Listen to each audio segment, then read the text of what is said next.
रतन टाटा हे सरसंघचालक मोहन भागवत यांच्या भेटीसाठी गेलेले आहेत।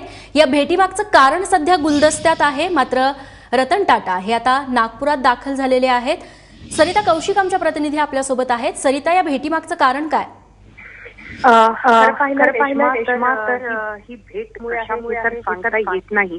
मात्र अजूनही रतन टाटा हे आल्यावर पहिल्यांदा ते रेशीमबागला संघाचं जिथं कार्यशाळा अनेक भरवल्या जातात तिथे जाऊन त्यांनी डॉक्टर हेडगेवार स्मृती मंदिराला भेट दिल्याची सुद्धा माहिती हाती आलेली आहे। त्यानंतर ते हेडक्वार्टरला पोहोचलेले आहे। इथं मोहन भागवत हजर आहेत, त्यांची ते भेट घेत आहेत।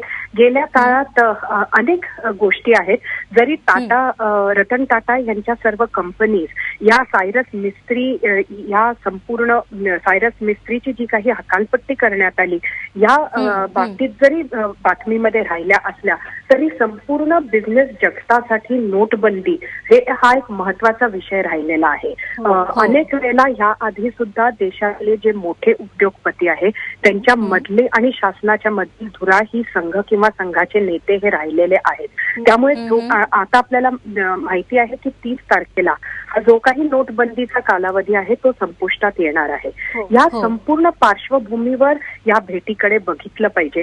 कारण जर का रतन टाटा सारखा देशातील अगदी अग्र पंक्तीत बसणारा उद्योगपती जर का संघाच्या भेटीला जात असेल तर अशा वेळेला जी काही बातचीत होईल त्यामध्ये उद्योग जगतावरील परिणाम हे नक्कीच त्या चर्चेचा भाग राहणारच। आणि त्यामुळे काय रतन टाटा बोलतात मोहन भागवत यांच्याशी हे सध्या जरी गुलदस्त्यात असलं तरी ही भेट नक्कीच महत्वाची आहे। रेश्मा, नक्कीच सरिता, त्यासोबतच रतन टाटा समूहामध्ये सध्या जो संघर्ष सुरू आहे त्या पार्श्वभूमीवरती काही दिवसांपूर्वी रतन टाटा असतील, मिस्त्री असतील यांनी पंतप्रधानांची भेट घेतलेली होती। त्या अनुषंगाने नागपूरची देखील भेट आहे असं म्हणू शकतो?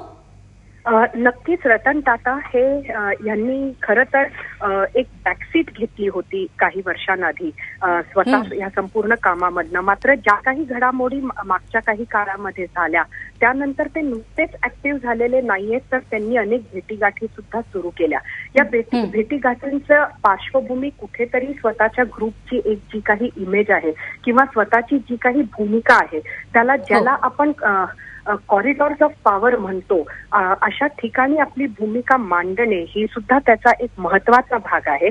त्याचबरोबर जेव्हा अशा प्रकारची काही मोठे निर्णय शासन घेत असतं त्यावेळेला अनेक वेळेला वेगवेगळ्या उद्योगपतींची जी भावना आहे ती सुद्धा ह्यामध्ये ऐकल्या जाते। आणि त्यामुळे ही सुद्धा पार्श्वभूमी नरेंद्र मोदी यांची भेट असो किंवा आता मोहन भागवत यांची भेट असो त्याला असणारच। रेश्मा, नक्कीच सरिता, धन्यवाद तुम्ही दिलेल्या या माहितीबद्दल।